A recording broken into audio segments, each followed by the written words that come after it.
नमस्कार, खबर विशेष में आपके साथ मैं हूं आयुष तोलीवंशी। न्यूज स्टेट पर आज बात करेंगे निकाय चुनाव की तैयारियों को लेकर किस तरह से दोनों दल जुटे हुए हैं। बीजेपी एसपी से 2 कदम आगे है। बीजेपी उन बूथों को मजबूत करने की रणनीति बना रही है जहां उसे 2019 में हार मिली थी। उन इलाकों में पसमानदा सम्मेलन भी कराए जा रहे हैं। योगी की सभाओं का दौर भी शुरू होने वाला है, जबकि एसपी में अभी कायदे की बैठक भी नहीं हो पाई। आज इटावा में अखिलेश और शिवपाल यादव की बैठक होने की संभावना है, जहां चुनाव की रणनीति पर दोनों बड़े नेता चर्चा करेंगे। शहर की सरकार कौन बनाएगा, इस पर अपने खास मेहमानों के साथ चर्चा करेंगे, लेकिन उससे पहले रिपोर्ट देखिए।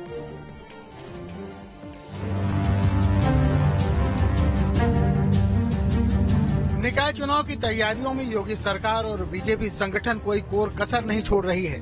मुख्यमंत्री योगी आदित्यनाथ ने खुद 17 नगर निगमों में बीजेपी की जीत की कमान संभाल ली है, तो बूथ प्रबंधन से लेकर मंडल, सेक्टर और जिले की टीमों को मजबूत किया जा रहा है। सभी निगमों में प्रबुद्ध जनसम्मेलन के जरिए जनता तक पार्टी की बात पहुंचाई जा रही है। लेकिन इस बार बीजेपी ने हारे हुए करीब 24,000 बूथों के लिए मेगा प्लान तैयार किया है। क्या है बीजेपी का मेगा प्लान, इसे समझते हैं। दरअसल बीजेपी की नजर निकाय चुनाव के जरिए 2024 की तैयारी पर है। पिछले लोकसभा चुनाव में पार्टी 1,63,000 बूथों में करीब 1,24,000 बूथों पर जीती थी। अब पार्टी की नजर उन 39,000 बूथों पर है जहां वो चुनाव हारी थी, जिसमें 24,000 बूथ ऐसे हैं जिस पर मेहनत कर परिणाम को बदला जा सकता है, और बाकी 15,000 बूथ मुस्लिम बाहुल्य हैं जहां बीजेपी पसमानदा सम्मेलन की तैयारी कर रही है। पार्टी मुस्लिम और जाटो मतदाताओं को साधने की कोशिश में है। मिशन 2024 को लेकर भारतीय जनता पार्टी ने मेगा प्लान तैयार करना शुरू कर दिया है। 2019 में भारतीय जनता पार्टी को 24,000 बूथों पे हार मिली थी, उसको लेकर mega plan Bharatiya Janata party ने तैयार करना शुरू कर दिया है। यानी यादव, मुस्लिम और जाटव के गठजोड़ को जोड़ने के लिए भारतीय जनता पार्टी कई सारी तैयारियां कर रही है। खास तौर से देखा जाए तो 2019 में 1,63,000 बूथों में भारतीय जनता पार्टी ने 1,24,000 बूथों पे जीत हासिल की थी, और 39,000 बूथों में उसको एक तरीके से हार का सामना करना पड़ा था, जिसमें 15,000 जो बूथ हैं वो मुस्लिम समुदाय वाले बूथ थे। नगरीय निकाय चुनाव में सड़क, बिजली, पानी जैसे बुनियादी सुविधाएं ही प्रमुख मुद्दा होती हैं। यही वजह है कि सरकार ने अनुपूरक बजट में नगरीय सुविधाओं में इजाफा करने के लिए नई योजनाओं पर 14,000 करोड़ रुपए खर्च करने का प्रावधान किया है। लेकिन बीजेपी के मुकाबले एसपी में चुनावी हलचल जरा देर से देखी जा रही है। लखनऊ में होने वाली अहम बैठक में भी अखिलेश और शिवपाल नहीं पहुंच पाए। शिवपाल यादव की नई जिम्मेदारियां भी तय होनी है, लेकिन शिवपाल यादव अभी इटावा में हैं और संभव है कि आज अखिलेश यादव सैफई में उनसे मुलाकात कर चर्चा करें। वैसे तैयारी की बात करें तो एसपी ने 17 नगर निगम, नगर पालिका और नगर पंचायतों की कमेटी बनाई है, जिसमें पार्टी के विधायक, चुनाव लड़े प्रत्याशी और जिला अध्यक्ष शामिल होंगे। उम्मीदवारों के नाम का एक पैनल बनाकर कमेटी लखनऊ भेजेगी। देखिए, चूंकि अभी आरक्षण पूरी तरह से सरकार ने फाइनल नहीं किया है, तो हम समझते हैं आरक्षण आ जाएगा तो प्रत्याशी भी सामने आएंगे, और सामने आने के बाद मुझे लगता है कि हम लोगों ने ऐसा प्रत्याशी ढूंढा है जो प्रत्याशी इस बार निश्चित रूप से समाजवादी पार्टी को मजबूत करने का काम करेगा, और समाजवादी पार्टी के सभी कार्यकर्ता उस प्रत्याशी के लिए जुटकर मेहनत करेंगे। और जो ये मैनपुरी का परिणाम आया है, जिसमें हम लोगों ने शानदार जीत दर्ज कराई है, उससे भी बड़ी जीत इस नगर निकाय के चुनाव में हम लोग दर्ज कराने जा रहे हैं।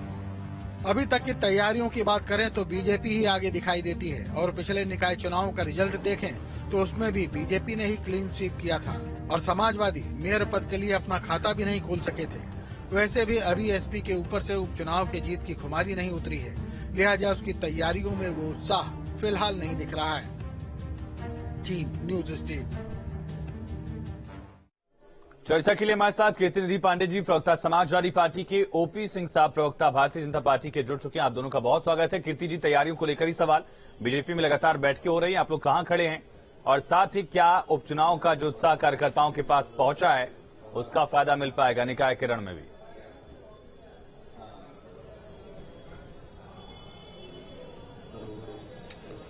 देखिए आयुष जी, समाजवादी पार्टी लगातार निकाय चुनाव की तैयारियों में है, और इसके लिए मैनपुरी का उपचुनाव तो इधर हुआ, उससे पहले सभी जनपदों में प्रभारी नियुक्त कर दिए गए थे समाजवादी पार्टी के राष्ट्रीय अध्यक्ष जी द्वारा, जो अपने अपने जनपदों में बैठक कर चुके हैं, और जो प्राइमरी स्टेज के आरक्षण आए उस आरक्षण के आधार पर उम्मीदवारों से आवेदन भी मांगे जा चुके हैं। जो समाजवादी पार्टी ने एक चयन समिति बनाई पूरे प्रदेश के अंदर, हर जनपद में निवर्तमान जिलाध्यक्ष, नगर अध्यक्ष, पूर्व विधायक, पूर्व सांसद, पूर्व महापौर, इस क्राइटेरिया में जो लोग हैं वो सारे लोग बैठ करके उम्मीदवारों के चयन में सहयोग करेंगे। उम्मीदवारी तय करके एक पैनल बना करके पार्षदों का, महापौर का लखनऊ भेजेंगे, जहां से फाइनल होने के बाद तमाम उम्मीदवार मैदान में लड़ेंगे।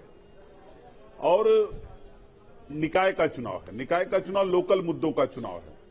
सड़क निर्माण से लेकर के साफ सफाई की व्यवस्था से लेकर के जल जमाव की व्यवस्था, इन तमाम मुद्दों का चुनाव है।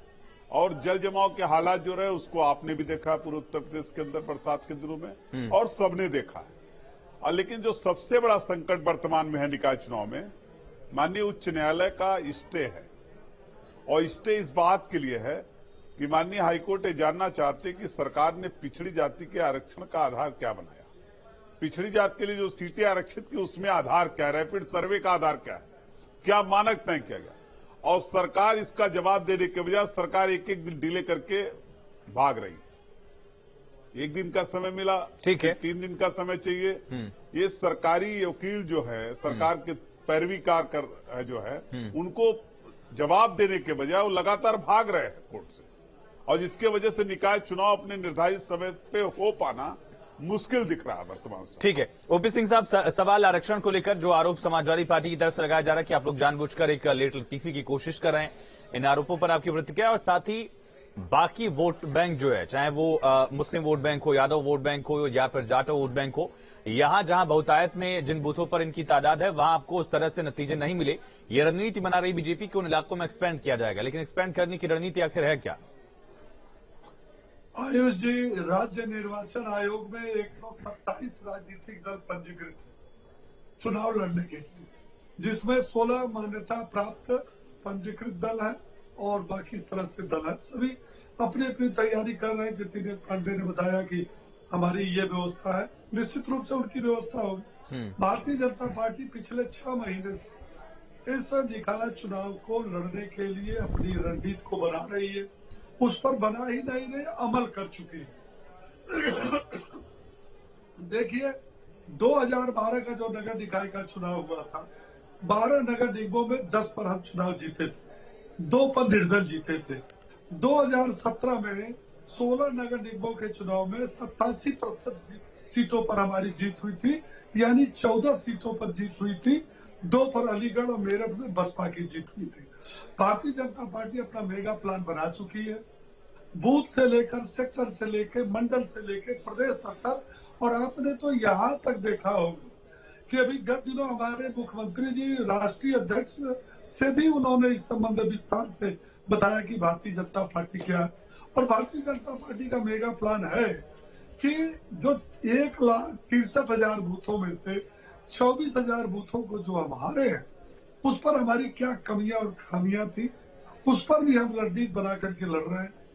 जो हाई कोर्ट ने आरक्षण के मुद्दे पर 20 तारीख को अपना डिसीजन रखा है, उसमें इनका ये कहना है कि हम देरी कर रहे हैं, जबकि असलियत ये है कि कोई भी चुनाव हो, सब में टांग अड़ाने का काम जो है यह समाजवादी पार्टी ही करती है, दूसरी कोई पार्टी नहीं करती। ये हर चुनाव में जो है टांग अड़ाने का काम करते हैं।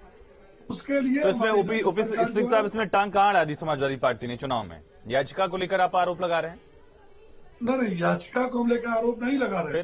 आरोप इसमें कोई नहीं है, इसमें आरोप कोई नहीं है। इसमें केवल ये है जिन्होंने सूट फाइल की है कि सुप्रीम कोर्ट की गाइडलाइन है ओबीसी के संदर्भ में, उस संदर्भ में उस पर जो है हाई कोर्ट विचार कर रही है। इसमें कोई आरोप प्रत्यारोप नहीं है। सरकार के ऊपर यह है कि क्या सुप्रीम कोर्ट की गाइडलाइन के हिसाब से ओबीसी आरक्षण प्रदेश सरकार ने लागू किया है। इस पर हमारी सरकार जवाब दे रही है। उनका ये था कि इसके लिए CCC 3 टेस्ट लेयरों से गुजरना है। उसमें जो आयोग गठन करने की बात है, आयोग गठन होता, उसके सदस्य बनते, उसका नोटिफिकेशन होता, उसमें और भी तमाम लंबा समय खींचता। इसलिए सरकार ने रैपिड जो उन्होंने ये सर्वे कराई है उसके आधार पर ओबीसी का जितना जिसका तो मिलेगा ही, उसमें हमारी सरकार कम कर सकती है। तो उसमें समाजवादी पार्टी कहाँ लेट करा रही है या फिर टांग अड़ा रही है, जो आरोप आपने लगाया? क्योंकि समाजवादी पार्टी ये आरोप आप पर लगा रही है कि आप लोग ठीक से पैरवी नहीं कर रहे हैं, जानबूझकर और तारीख ले रहे हैं। नहीं, वो तो हर मामले में आरोप लगाते हैं। जिन अपराधियों को सजा होती है उसमें भी कहते हैं कि साहब इन्होंने ठीक ढंग से जो है नहीं लगाया। सरकार हर मामले में निष्पक्ष, पारदर्शी और सही समय पर सही तरीके से हर मामले को हैंडल करती है। ठीक है। चाहे वो हाई कोर्ट में हो, चाहे वो सुप्रीम कोर्ट में हो या जहां भी हो। हाँ, इनके लिए चुनौती है कि 2012 में इनका खाता नहीं खुला, 2017 में इनका खाता नहीं खुला, अब 2022 में ये जो राजबाइश कर रहे हैं इसमें इनका खाता खुलेगा। कीर्ति जी बताइए, नहीं खुलेगा, ये शून्य से सफर आपका शुरू होना है, ये एक चुनौती आप लोगों के लिए। सरकार इनकी थी, 12 में भी इनकी थी, 17 समाप्त हुआ, उसके पहले भी सरकार इनकी थी।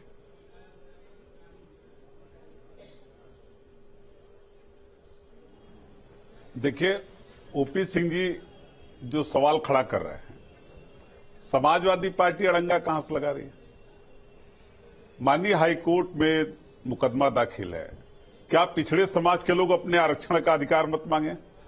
क्या सरकार को अधिकार दे दिया जाए जिस तरीके से 69,000 शिक्षकों की भर्ती में पिछड़ी जाति का आरक्षण गोल कर दिया गया, SC ST का आरक्षण गोल कर दिया गया, जिसके लिए भारत आयोग ने इनको पत्र लिखा, पिछड़ा वर्ग आयोग ने पत्र लिखा, अनुसूचित जात अनुसूचित जनजाति आयोग ने इनको पत्र लिखा, और इनके मुख्यमंत्री से आयुष जी अनुरोध किया कि पिछड़ी जाति के लोगों का और अनुसूचित जाति अनुसूचित जनजाति के लोगों का जो कोटा फिक्स है आरक्षण का, जो संविधान के तहत उनको आरक्षण प्रदत्त है, वो पूरा आरक्षण उनको दिया जाए। ये सरकार आरक्षण खा गई क्या? निकाय चुनाव में भी सरकार जिस प्रकार से दे दिया जाए को आरक्षण विलुप्त कर दे पिछड़ी जाति का।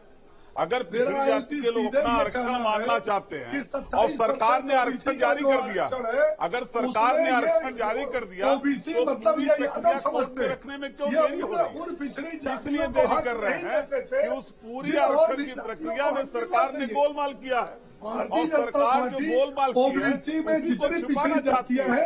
और माननीय हाईकोर्ट उस सारा प्रक्रिया देखना चाहता है कि किस प्रक्रिया के तहत पिछड़ी जाति के लोगों को आरक्षण दिया गया।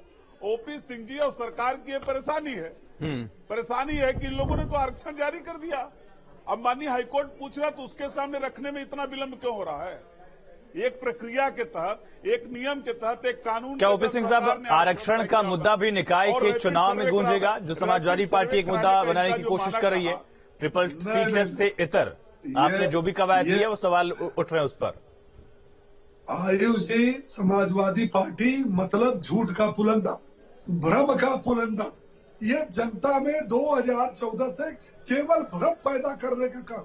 जिस मामले को उठा के आप देखिए, हर में भ्रम पैदा। आप ये बताइए, इनका मतलब ओबीसी का मतलब यादव, ये समझते हैं कि ओबीसी मतलब यादव जो दूसरी पिछड़ी जातियों का इन्होंने हाथ पूरे उत्तर प्रदेश का जारी कर दिया, उन सारी पिछड़ी चेयरमैन का, नगर पालिका के चेयरमैन का, महापौर का, पार्षदों का, जब सभी का आरक्षण आपने जारी कर दिया तो माननीय हाईकोर्ट में सबमिट करने के लिए आप समय क्यों मांग रहे हैं? सरकार भाग क्यों रही है? क्या बिना किसी नियम कानून के आपने आरक्षण लागू कर दिया? हो चुका है। और अगर नियम कानून से तो उसको माननीय हाईकोर्ट में रखिए। क्यों भाग रहे हैं समय लेकर के? क्योंकि आप इसलिए खोट है, भारतीय जनता पार्टी के नेतृत्व। चलिए ठीक है, आरक्षण वाले मुद्दे पर लंबी बातचीत हो गई। ठीक है, वापस निकाय चुनाव के स्पेसिफिक मुद्दों पर आते हैं। आगे रही है। ठीक है, ओपी सिंह जी जल्दी जवाब दीजिए, फिर आगे बढ़ते हैं। पांडे, आप बात कर रहे हो कि 2012 में आपका खाता खुला, न 2017 में। चलिए ठीक है, कीर्ति जी, बीजेपी की रणनीति यह है कि यादव बूथों पर, मुस्लिम बहुल वोटों पर। अरे कीर्ति जी सुनिए, कीर्ति जी, ठीक है, आगे बढ़ते हैं। ओपी सिंह जी, सिंह साहब, ठीक, आगे बढ़ते हैं। कीर्ति जी, सवाल यह है कि बीजेपी की रणनीति है कि जिन बूथों पर बीजेपी पिछली बार चुनाव नहीं जीत पाई, 2019 में भी उन बूथों पर चुनाव जीतने की रणनीति है, चाहे वो यादव बहुल बूथ हो, मुस्लिम बहुल बूथ हो या फिर जाटव बहुल बूथ हो। यानी कि आपको अपना किला बचाना है, जैसे आप लोगों ने मैनपुरी में बचाया उस तरह से लेकिन रामपुर न हो जाए, ये कोशिश आपकी क्या होगी?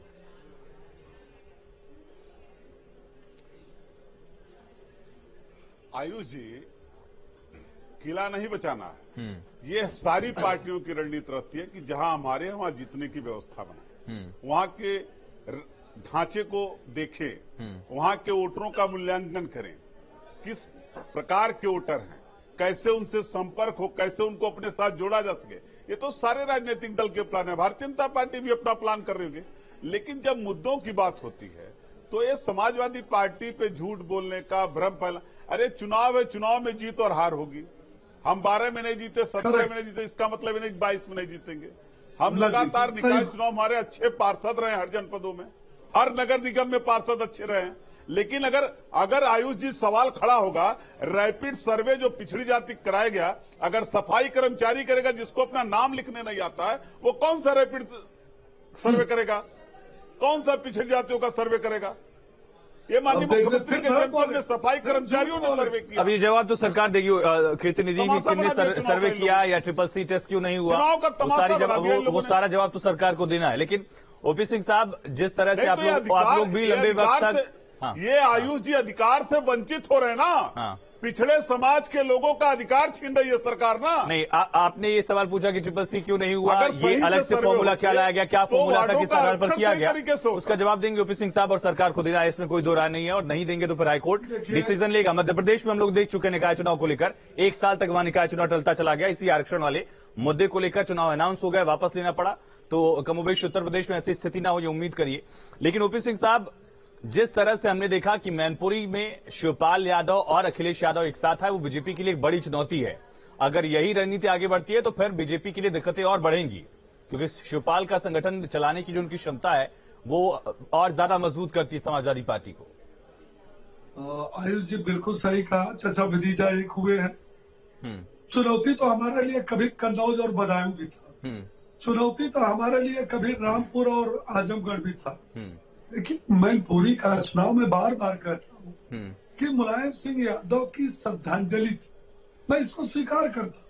मुलायम सिंह एक सम्मानित नेता प्रदेश के, जिनका हर दल के लोग सम्मान करते थे, वो हर दल का सम्मान करते। अगर ये छोड़ दिए मुलायम सिंह जी के नाम पे, अरे सुनो भाई इनको चुप करा। अब ओपी सिंह साहब, ठीक है कृति सुन लीजिए, अगर श्रद्धांजलि का चुनाव था तो छोड़ दिए होते नेताजी के नाम पे। सुन लीजिए। अच्छा सुन लीजिए, ज्यादा मत अगड़ाइए। एक चुनाव जीतने से 80 लोकसभा चुनाव पर फर्क पड़ने वाला नहीं है। और दूसरा मेरा आयुष जी ये कहना दावे के साथ में कि ये एक चुनाव जीते हैं मैनपुरी का, या पार्टी इनकी नहीं जीती है, इनकी नीतियां नहीं। चलिए ठीक है, आप दोनों बने रहिए। एक और मुद्दा जो है लगातार उत्तर प्रदेश की सियासत में गरमाया हुआ है, मुख्तार की परेशानियां कम होने का नाम नहीं ले रही।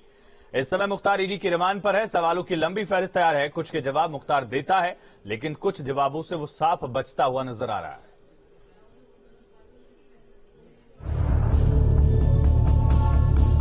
बांदा की जेल में बंद मऊ के पूर्व बाहुबली विधायक मुख्तार अंसारी पर गैंगस्टर मामले में एमपी एमएलए कोर्ट ने 10 साल की कैद और 5 लाख जुर्माने की सजा सुनाई है। मुख्तार के साथी भीम सिंह को भी यही सजा सुनाई गई है। लेकिन मुख्तार की परेशानियां इतनी ही नहीं है, उन्हें ईडी ने धनशोधन के मामले में पूछताछ के लिए 10 दिन की रिमांड पर लिया हुआ है। ईडी जानना चाहती है कि आखिर इतना बड़ा साम्राज्य, इतनी प्रॉपर्टी मुख्तार ने कैसे खड़ी की। क्या सवाल पूछे ईडी ने और मुख्तार ने उसका क्या जवाब दिया, सुनिए। ईडी ने पूछा, दुबई किससे मिलने गए थे? मुख्तार ने जवाब दिया, हज करने गया था। दुबई में किन किन से मिले और क्यों? इसका जवाब मुख्तार ने नहीं दिया। बैंक खातों से करोड़ों रुपए कहां से आए? इसका भी जवाब मुख्तार नहीं दे पाया। ईडी ने पूछा, विकास कंस्ट्रक्शन में पैसा किसने लगाया? मुख्तार बोला, नहीं मालूम। गाजीपुर में सरकारी जमीन पर गोदाम बनाने का पैसा कहां से आया? मुख्तार बोला, नहीं मालूम। गोदाम को एफसीआई को किराए पर कैसे दे दिया? जवाब आया, नहीं मालूम। ठेका लेने के दौरान कौन कौन से अधिकारी शामिल थे? इसका जवाब भी मुख्तार नहीं दे सका।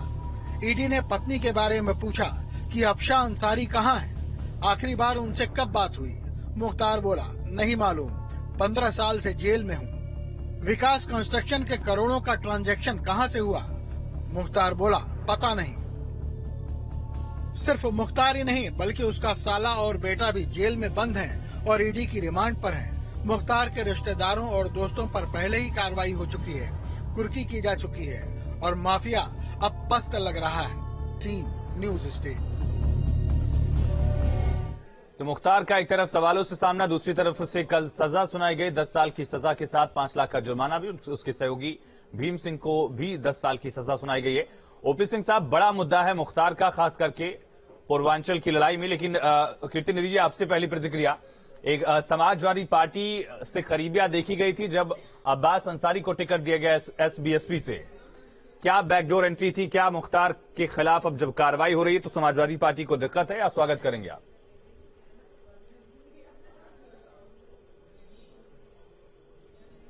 देखिए आयुष जी, एक बात समझिए, ये बार बार क्यों कहा जाता है कि अब्बास अंसारी समाजवादी पार्टी के, क्या कभी अब्बास अंसारी को समाजवादी पार्टी ने चुनाव लड़ाया क्या?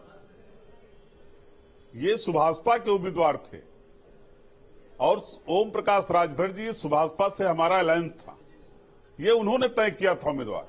और जो गलत किया है, जो कानून तोड़ने का काम किया, उसके खिलाफ अगर कानूनी कार्रवाई हो रही है तो उसका स्वागत है। जो विधिक कार्रवाई है वो होती रहेगी, जो न्यायालय फैसला करेगा उसका सब सम्मान करेंगे। कीर्ति जी, जिस कौमी एकता दल का विलय या यूं कह लीजिए कि कोalition बनाने की कोशिश थी शिवपाल यादव की तरफ से, फिर अखिलेश यादव ने रद्द कर दिया था, क्या मुख्तार के मुद्दे को लेकर समाजवादी पार्टी क्लियर है या फिर शिवपाल यादव के साथ आ जाने की वजह से फिर उसी तरह का कंफ्यूजन देखेंगे?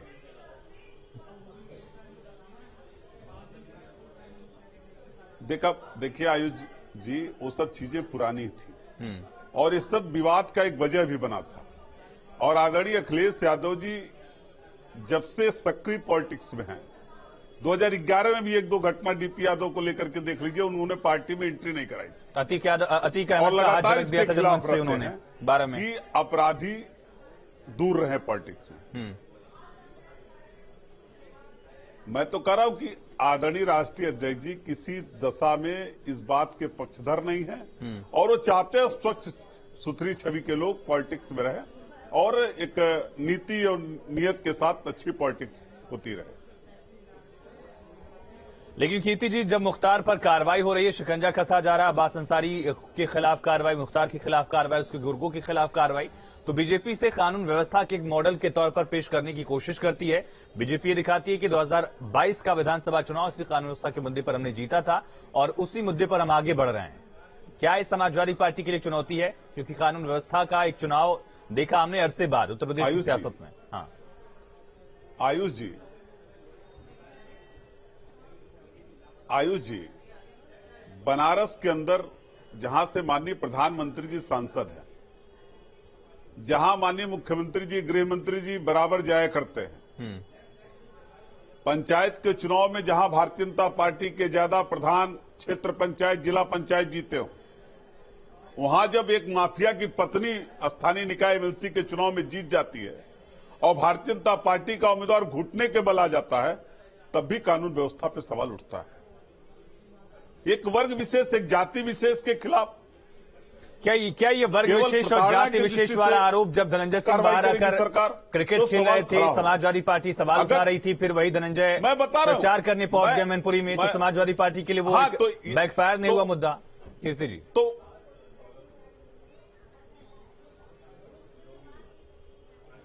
नहीं देखिए, मैं कह रहा हूं कि धनंजय जी को भी गिरफ्तारी क्यों नहीं किया सरकार ने? क्यों क्रिकेट खेलते रहे? मैं तो लगातार पूछता रहा, आपके चैनल में पूछता रहा। ये तो भारतीय जनता पार्टी को बताना पड़ेगा। समाजवादी पार्टी को इनकार करना चाहिए था कि धनंजय के समर्थन की जरूरत नहीं है मैनपुरी जीतने के लिए। ज्यादा बीजेपी के लोग जेडीयू से त्यागी जी प्रचार करने के लिए पहुंचे, धनंजय की तरफ से प्रेस कॉन्फ्रेंस की गई, तो आप लोग इनकार कर देते भाई कि हमें समर्थन नहीं चाहिए, ऐसे so called mafia quote unquote आपकी भाषा में। हम लोग माननीय केसी त्यागी जी के का स्वागत किए। केसी त्यागी जी के समर्थन की बात हुई। जेडीयू के बड़े नेता हैं, आने वाले चुनाव में कोalition भी बन सकता है, गठबंधन भी बनेगा, तो इसके लिए अगर उन्होंने हमको समर्थन दिया था तो उनका स्वागत था। चलिए कीर्ति जी, बहुत शुक्रिया आपका बातचीत के लिए। मानवेंद्र हमारे साथ जुड़ गए हैं। मानवेंद्र, मुख्तार के सामने कौन कौन से सवाल रखे जा रहे हैं, किन सवालों का क्या जवाब वो दे रहा है?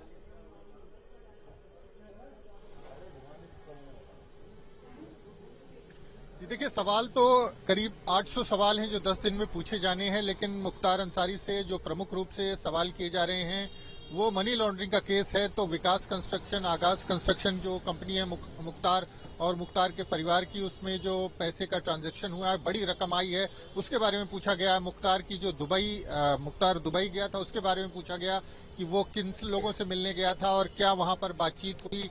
बांदा जेल में मोबाइल की बात सामने आई, उसको लेकर के ईडी के लोगों ने पूछताछ की है। मुख्तार की पत्नी जिसको ईडी ने नोटिस भेजा, वो लगातार ईडी से बच रही है। चलिए ठीक है, में तमाम जानकारी के लिए बहुत शुक्रिया आपका। तो मुख्तार के सामने सवालों की एक लंबी फहरिस्त है। कहां इन्वेस्टमेंट उसका है, कहां प्रॉपर्टी उसकी है, आय के स्रोत क्या थे, परिवार की कमाई कहां से होती है, तमाम सवाल उससे पूछे जा रहे हैं। छोटे से ब्रेक के लिए आप रुकते हैं।